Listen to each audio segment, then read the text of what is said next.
La imaginación consuela a los hombres de lo que no pueden ser. El humor los consuela de lo que son. Winston Churchill. Saben, las hormigas se nos parecen mucho. Para empezar porque, también hacen guerras, también hacen grandes construcciones. Ya saben, sus grandes hormigueros en los que viven todas ellas juntas alrededor de la hormiga reina. Hormiga reina que, a diferencia de los reyes humanos, parece ser totalmente necesaria para que su pueblo siga existiendo, ya que es la única que puede engendrar nuevas hormigas. Porque si nos fijamos en muchos reyes de la historia, más que pensar que ellos querían aumentar el número de su población, más bien parece ser que estaban tratando de disminuir lo más rápido posible la población de sus reinos. Sí, esto es una gran diferencia. Sin embargo, si nos ponemos a pensarlo de cierto modo, no somos tan diferentes. Gengis Khan habría sido un buen gobernante entre las hormigas, pues parece que este gran líder tuvo más acción entre sus sábanas que en el campo de batalla. Hay un estudio que presenta evidencia de que hasta un 0.5% de la población mundial masculina es descendiente de este señor.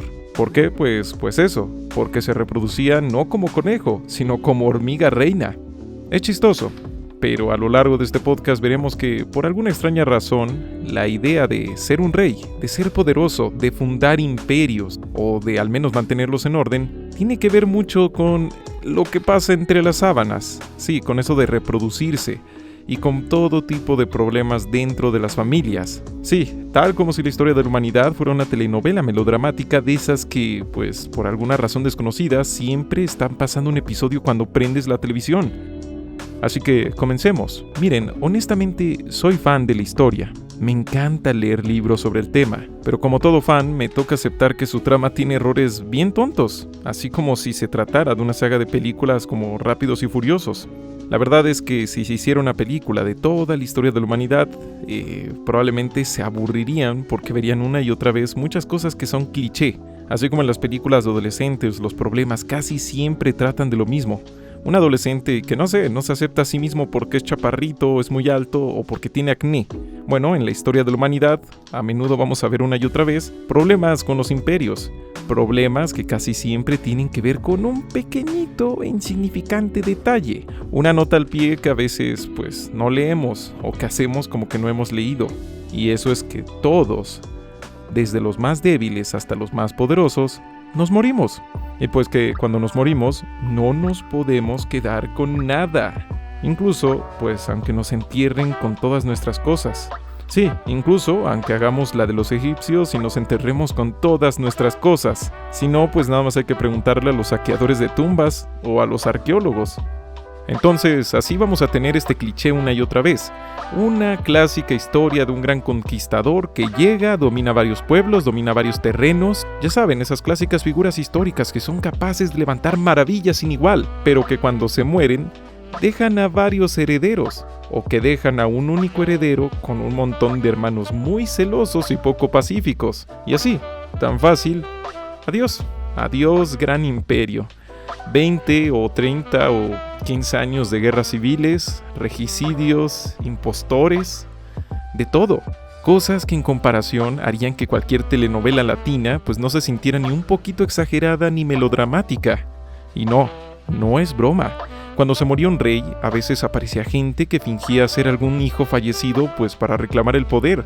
Y la gente se lo creía. Pero aún más importante, no es que los nobles se lo creyeran, pero lo veían como una forma de tener su propio títere. Así que, así de fácil, para que empezara una nueva carnicería, solo hacía falta decir que eras el hijo perdido de alguien importante y ya, así empezaba la locura. Pero, ¿qué les digo? Eran tiempos donde no había cámaras fotográficas, y tampoco es como que todo el mundo supiera dibujar. Con que 10 personas dijeran que tú sí eras quien decías ser, listo, con eso valía la pena luchar una guerra. Peor aún, a veces aparecían impostores que decían ser los mismísimos reyes fallecidos, y pasaba casi la misma historia. Yo lo sé, qué tonta la gente de la antigüedad, la gente del medievo. Pero para ser honestos, es muy de chango pelón, o sea, muy de ser humano, eso de querer creer que alguien muerto, en realidad no lo está, solo lo fingió. Aún hay mucha gente que asegura que el rey, pero no el rey de ningún país, sino el rey del rock, Elvis Presley, nunca murió. Pero bueno, ese era, y ese es el problema fundamental de poner el poder absoluto en una sola persona. Ya sea que le llamáramos rey, ya sea que le llamáramos dictador, ya sea que le llamáramos profeta, no importa. El problema es que ninguno de estos, pues era eterno, que por más poderosos y amados que sean, un día van a tener que pasarle el poder a alguien más. Esto, así de fácil, así de sencillo, es uno de los problemas fundamentales que la humanidad ha tenido que afrontar desde que empezamos a edificar cosas de más de 3 pisos de altura y la gente se espantaba porque creía que íbamos a chocar con el cielo si seguíamos así de locos. Justamente, las pirámides, el Taj Mahal y otras grandes edificaciones y maravillas del mundo son mausoleos, tumbas gigantes hechas con la ilusión de vencer a la muerte, aunque sea pues de manera simbólica. La promesa rota antes de ser hecha de que los poderosos podrían llevarse, aunque sea un poquito del poder que tenían, hacia el otro lado, o que podrían mantenerlo incluso después de haberse ido para siempre. Y no es para nada poético. El gran primer emperador chino, una vez que conquistó todo lo que pudo, se obsesionó con la vida eterna, así que comenzó a ingerir mercurio, creyendo que eso podría darle el anhelado premio de, pues, jamás tener que perder su poder. Al final, como es obvio, aunque su tumba es increíble porque está rodeada de cientos de soldados de terracota, es solo eso, una tumba, no es un trono. Hoy no somos tan diferentes. Aunque eso sí, por fortuna los políticos ya no beben mercurio. Bueno, que sepamos, algunos sí nos hacen tener esa sensación de que algo se están tomando. No, lo que pasa es que, pues todavía, estos políticos aspiran a la pseudo-inmortalidad a través de tener estatuas, estar en los billetes, o por lo menos de que haya portaaviones con sus nombres. Roma, Grecia, Inglaterra, la Rus de Kiev, los imperios musulmanes y un sinfín de grandes reinos imperios por todos lados sufrieron por este destino. Pasaba que el gran gobernante era asesinado o se moría y todo se transformaba en una telenovela turca de 700 episodios con giros de trama cada vez más ridículos que terminaban cuando otra vez un tipo lograba juntar el poder necesario para traer orden. Un orden glorioso que duraba hasta que, no sé, la vejez o una cáscara muy convenientemente cerca de una escalera de mármol de primera calidad o un caballo de mal humor por tener acidez, pues ya.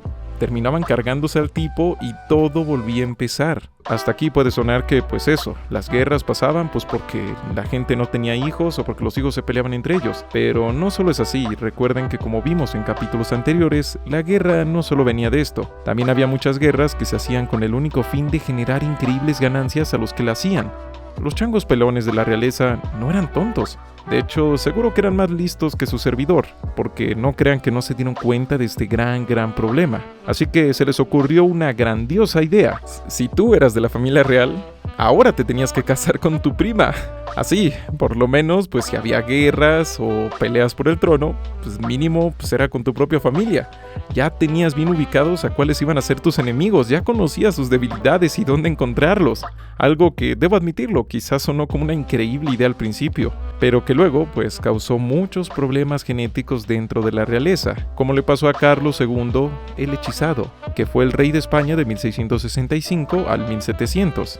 Le decían el Hechizado porque había nacido con todo tipo de malformaciones y problemas genéticos. Era débil de cuerpo, tenía una pronunciada deformación mandibular, era infértil y tenía severas incapacidades intelectuales. Incluso, algunos investigadores llegaron a asegurar que sufría de hidrocefalia, una condición en la que el cerebro pues tiene un exceso de líquido que impide su normal funcionamiento. Obviamente, Carlos II no ayudó a mejorar la situación endeudada y en crisis que tenía España por esa época. ¿Y todo por qué? Pues porque era más importante mantener el poder en un solo linaje que, pues eso, que utilizar bien ese poder, o por lo menos poderlo utilizar. Otro caso similar que se barajea así fue Tutankamón, de quien se sabe que también tenía bastantes deformaciones y problemas, aunque ahí sí no se puede asegurar que fue por la misma razón. Y lo sé, suena bien medieval el asunto, ¿no? Suena como cosas que solo hacía la gente atrasada e ignorante del pasado. Pero los invito a buscar una foto de los reyes que lucharon entre ellos en la Primera Guerra Mundial, y ya cuando las vean se darán cuenta que a esas fotos bien fácilmente les puedes poner el subtítulo de Europa, parte 19, la Guerra de los Clones. porque esos reyes no solo eran familiares, sino que también se parecían bastante entre ellos, hasta casi parecer gemelos. Pero ya se habló mucho de Europa. ¿Qué pasaba en Oriente? Bueno, si volteamos al Imperio Otomano, veremos que eran algo más prácticos que los europeos. Simplemente, cuando un nuevo gobernante llegaba al poder, ordenaba encerrar a todos sus hermanos y posibles rivales en prisiones que sí, eran prisiones palaciegas, repletas de lujos y de todas las comodidades, pero no dejaban de ser una prisión, estaban totalmente aisladas del mundo, por lo que, pues cuando uno de estos reyes fallecía sin herederos, pasaba la pura comedia. Era la meca de la irreverencia, porque la corte real iba a estas prisiones, sacaban al hermano más directo y más mayor, y lo ponían en el poder, así, de la nada, siendo la primera vez que veían el mundo y ya estaban al frente de uno de los imperios más grandes que había. Y ya, se tenía que confiar en que esa persona iba a gobernar bien, pues porque tiene el gran mérito, el gran esfuerzo de tener los mismos genes de su hermano. Perdonen que repita el chiste, pero es que no puedo dejar pasar la oportunidad. Sí, lo sé, todo esto suena bien medieval. ¿Qué clase de población atrasada o ignorante pondría a alguien en un puesto solo porque es el familiar de alguien importante? Así, sin comprobar sus capacidades, ni sus conocimientos, ni siquiera sus ideales. Eso claramente ya dejó de pasar hace muchísimo tiempo. ¿Saben qué es lo más caricaturesco del asunto? Es que todavía a la fecha la historia de la familia de varios políticos fácilmente daba para una nueva temporada de Game of Thrones. Por lo menos una temporada que no daba tanta pena como la última. Creo que con esto se puede decir que los reyes de Europa, al menos esos que todavía siguen vivos, no son vejestorios de un museo. No, son el más claro ejemplo de que por más nueva y desarrollada que se sienta esta rama donde ahora mismo estamos, esta rama no deja de haber brotado de un tronco viejo y antiguo, construido por changos pelones un poco menos pelones que nosotros. Changos que no tenían claro conceptos como la política o la historia, pero que por lo menos sí tenían claro que les gustaba tener poder, ya que les supieran para qué lo iban a utilizar o algo así. Eso ya es otra cosa. Viendo las cosas desde el presente, todo esto suena arcaico. Quizá nos preguntemos, ¿cómo es que solo por ser hijo de un tipo ya tenías derecho a gobernar un gran territorio y a las personas que vivían ahí? Bueno, lo cierto es que el tema tampoco es tan sencillo. Los reyes raramente han tenido un poder absoluto. Siempre ha habido élites regionales ahí a donde sea que vayas. Élites que a veces eran las que de verdad gobernaban, utilizando al rey como un mero títere. O a veces, pues también pasaba que nadie tenía el control total. Así que normalmente pasaba que nobles y reyes se jugaban todo tipo de estrategias de telenovela entre ellos, pues para ver si alguno ganaba más poder que el otro. Como sea, igualmente estas luchas siempre podían terminarse cuando después de intensas negociaciones casaban a sus hijos e hijas entre sí. Ah, no, ¿verdad? No es cierto. Según las películas, era porque se enamoraban, se veían a través de las ventanas y decían, ¡wow! ¿Cómo me gustaría? Es la princesa más bella. ¡Wow! Es el príncipe más bello. No, irónicamente, muy a diferencia de lo que vemos en las películas y en los cuentos, ser un príncipe o una princesa podía conducirte a una vida realmente desagradable. Pero bueno, ese es el gran problema de los gobiernos del mundo desde hace mucho tiempo. Pero bueno, es aquí donde encontramos el problema de muchos de los gobiernos del mundo desde hace muchísimo tiempo, que en realidad muchos están gobernando pues para sí mismos. Sí, piensan en sus intereses y no en los de la gente que gobiernan. Muchas veces aplican políticas supuestamente para ayudar a ciertas personas, pero en realidad son políticas para debilitar a sus enemigos, siendo las únicas veces que luego se llegan a preocupar y hacer algo por ellos cuando las personas de a pie ya tienen tantos problemas que los gobernantes ya no los pueden convencer u obligar de ir a la guerra o pagar tributos, o bueno, de tener más hijos para que el ciclo continúe. Lo que trato de decir es que muchas veces los gobernantes estaban más preocupados y ocupados con problemas familiares que con los problemas de todos esos que en primer lugar, gracias a sus recursos y a su adoración y obediencia, pues los convertían en reyes. Lo bueno es que eso ya no pasa, ¿verdad? Los políticos ya no hacen eso de pasársela más preocupados por los problemas que tienen entre ellos que por los problemas que tiene la gente que los puso en su puesto, ¿no? Aunque no se crean, sí que hubo gente que dudaba, que cuestionaba, que incluso se levantaba en armas contra pues esta realidad tan extraña de que pues solo porque eres el hijo de tal o cual, pues ya tienes el derecho a mandarme y que no importa lo mal que lo hagas, pues ahí debes de quedarte. No, hubo varias rebeliones de todo tipo. Es bastante arrogante e ignorante creer que las revoluciones o los alzamientos populares solo empezaron a ocurrir hasta 1700. No, el problema es que a menudo estos alzamientos populares no tenían éxito y cuando lo tenían pues solo ponían a un nuevo rey y todo continuaba técnicamente igual. Y lo mejor que podía llegar a pasar, pues es que ese nuevo rey no fuera tan tonto como el anterior. La mera idea de que sí o sí tuviera que haber un rey solo nos deja claro algo que todavía hoy es una de las cosas más reales que hay. Y es que todos nosotros, cuando nacemos y vamos creciendo, pues nos dan un montón de explicaciones de cómo es el mundo. Y esas explicaciones las aceptamos, no tanto porque las reflexionemos y las pensemos, sino porque todo el mundo actúa como que es así como todo debería de ser. Nunca nos damos cuenta de lo extraño, prefabricado, falso, artificial o incluso chistoso de telenovela que puede ser nuestro mundo. Solo pues porque, hey, así es como debería de ser. Aunque, claro, siempre hubo gente que más que aceptarlo, pues solo no lo cuestionaba, no le importaba lo suficiente. Porque así como ahora a nosotros nos cuesta imaginar alternativas de cómo podría ser el mundo, pues también en ese entonces lo era. Tal como lo dice Sean Carroll, los humanos evolucionamos para contar historias y empatizar unos con otros, no para hacer diagnósticos de fallas de sistemas y organizarnos para cambios a gran escala.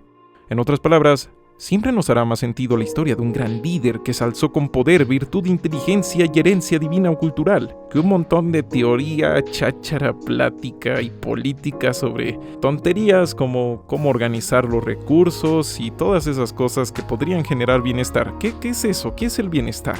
A mí dame un líder bueno y orgulloso. Y lo sé, ahí viene otra vez el chiste repetido, es lo que les digo.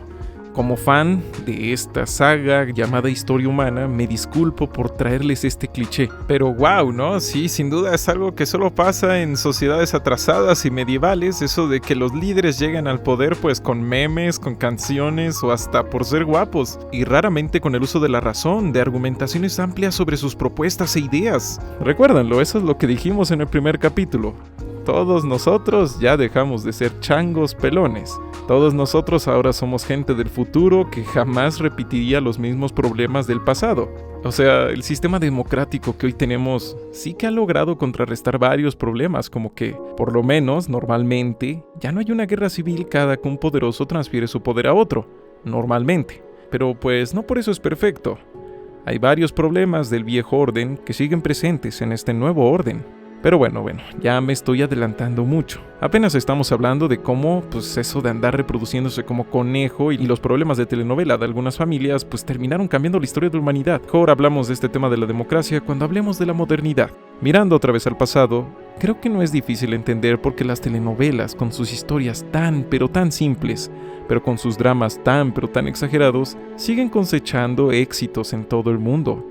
Pues finalmente, sin fin de príncipes y princesas, alzaron la gloria, o el más oscuro destino, por casarse, por tener hijos, o pues, por todo lo contrario, por no poder tenerlos. En la distante China, eso ocurrió con la emperatriz de las sombras, alguien que empezó como una concubina de bajo rango llamada Cixi, que al ser la única que logró embarazarse de uno de los últimos emperadores de China, empezó una escalera de eventos que la llevó a controlar todo el país durante varias décadas, a través de controlar a los que según, pues eran los emperadores legítimos de esos tiempos, su hijo y luego su sobrino. Es que, la verdad, era muy de obra de teatro. Ya hasta una telenovela pues se ve medio chafilla, se ve medio plana con lo que pasó, porque legalmente ella no podía ser emperatriz, así que cuando había reuniones o audiencias, aunque todos lo supieran, para intentar mantener la ilusión, ella se sentaba detrás del trono del emperador, oculta, detrás de una tela de seda. Verdaderamente, así, sin ningún tipo de metáfora, ella gobernaba detrás del telón.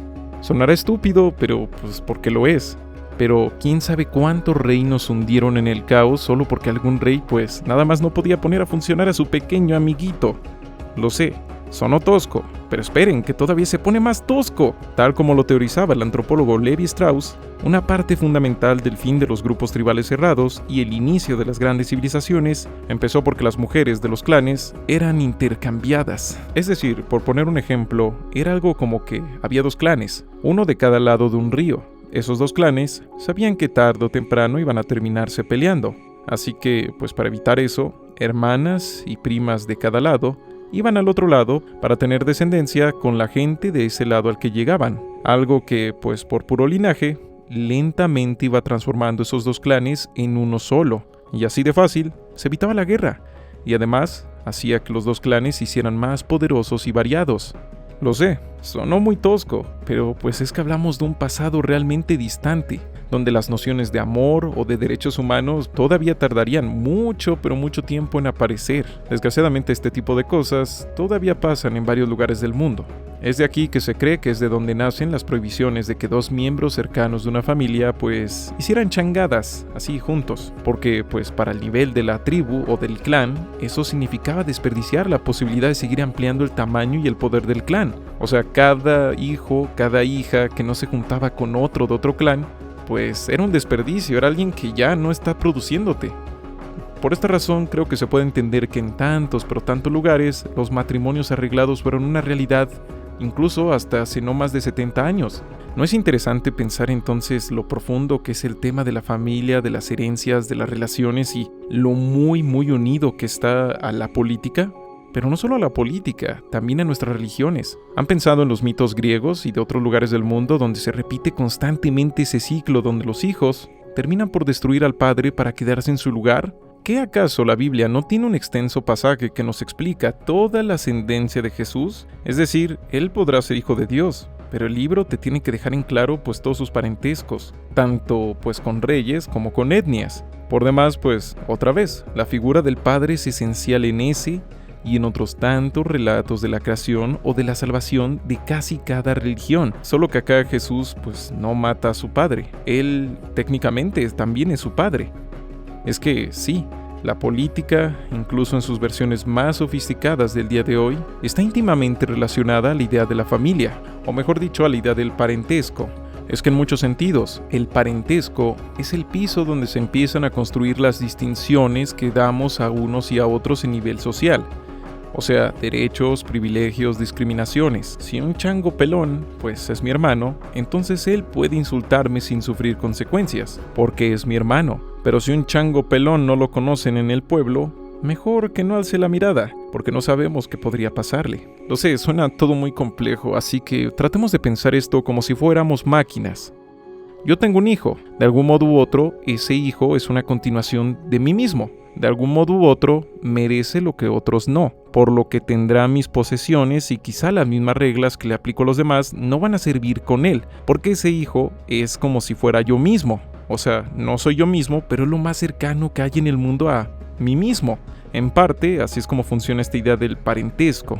Por esto es importante matizar que en varias civilizaciones patriarcales del pasado, la mujer no era una compañera del hombre, sino que era solo un miembro más. El padre tenía autoridad sobre ella. O como en el caso de los romanos, donde si no me falla la memoria, el tema del matrimonio se resolvía de un modo parecido a un contrato de compraventa o de adopción, donde un pater familias o padre de familia, que no son exactamente lo mismo, pero se parecen, le transfería a su hija a otro pater familias, quien la tomaría como pareja bajo su autoridad. O sea, tu pareja no era la segunda al mando o la primera al mando. No tenía mando, tú eras el mando y se acabó.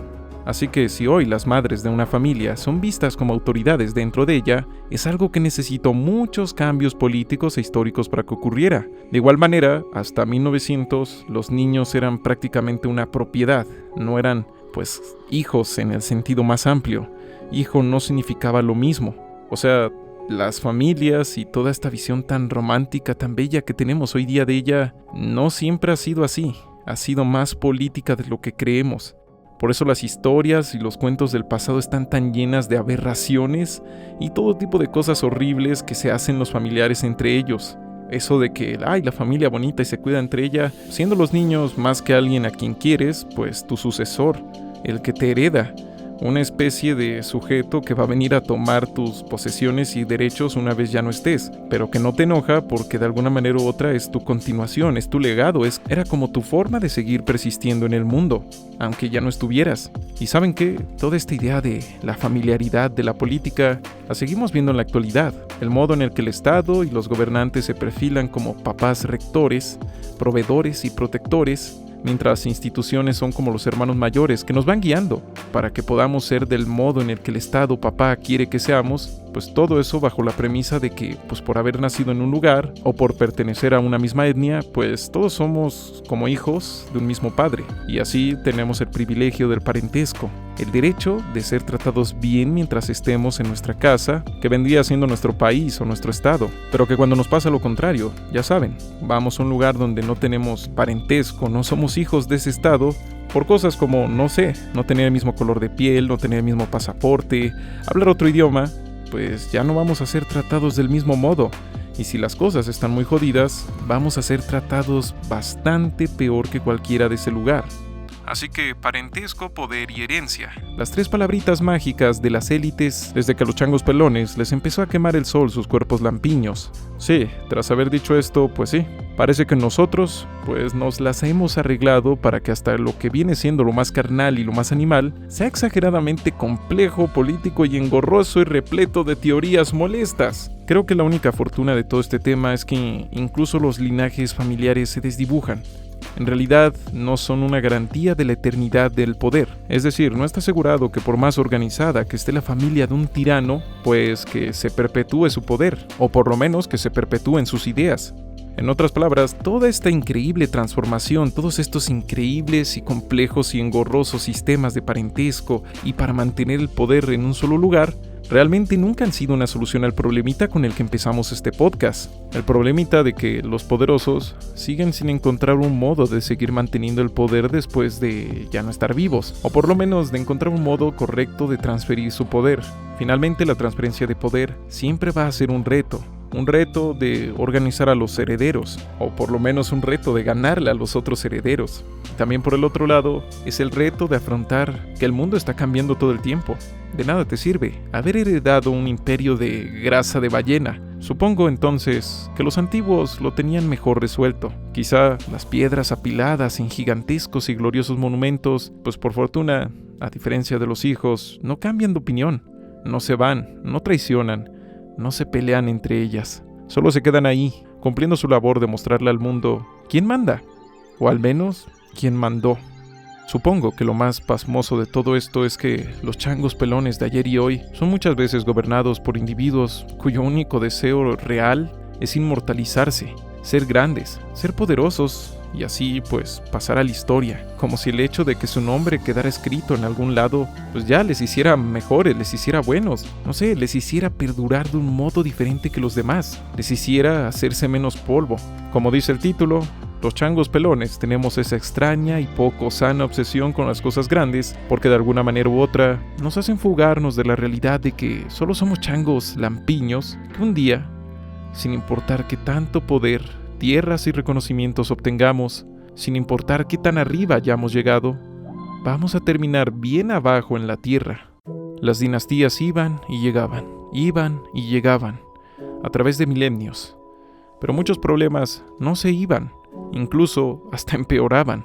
Como decía con esa frase del principio de que la comedia nos ayuda a lidiar con lo que somos, es triste y chistoso que el poder se movía de una familia a otra a lo largo de la historia, pero pues parecía que estas familias eran incapaces de aprender cualquier lección que pudiera haberle dado la historia de cualquier otra familia poderosa del pasado. Una y otra vez se actuaban como si fueran a ser la primera y única familia que fuera eterna, sí, replicando exactamente el mismo error y el mismo problema que tenían los conquistadores y los individuos, pero ahora a una escala mayor. Y disculpen que vuelva con esto, pero como ya lo dije, la historia está llena de clichés. Pero qué tonta, qué atrasada, qué medieval tendría que ser, no una familia, una sociedad que cree que es la definitiva, que es eterna, que todos sus errores puede darse el lujo de repetirlos una y otra vez, porque finalmente nunca se va a acabar, nunca va a tener que en algún momento hacer una reflexión sobre lo que está haciendo mal. No. Todo lo que hace pues está bien, puede darse el lujo de andarse peleando entre ella misma que peleando contra las crisis y los problemas que pueden destruirla. Pero también, no me malinterpreten, no digo que esta pretensión de ser eternos sea algo malo, sea algo bueno. No, es algo humano, es algo de chango pelón. Pues sin toda esa pretensión somos nada. Pues en esa necesidad de querer eternizarnos a través del parentesco es que nace esa necesidad de querer cuidar a los nietos de nuestros nietos. Están esas ganas de soñar, trabajar y sacrificarnos por crear un mundo mejor en un tiempo en que ya ni siquiera vamos a estar vivos, en el que ya ni siquiera vamos a ser recordados. Debemos entender que también nosotros estamos en proceso de un día transferir todo lo que hagamos y logremos en nuestra vida. Debemos entender que sin importar lo lejos o lo arriba que lleguemos, también nosotros estamos en proceso de un día transferir todo lo que hagamos, todo lo que logremos en nuestra vida, tanto nuestros logros como nuestros errores. Por esto es absolutamente fundamental por lo menos intentar tener una visión histórica. Pero ya que estamos, abracemos nuestra humanidad, mejor dicho, abracemos nuestra changuidad, abracemos que a veces es bueno poder hacer estas cosas a través del humor, porque como ya se dijo, la imaginación nos ayuda a lidiar con lo que no podemos ser, y el humor nos ayuda a lidiar con lo que somos.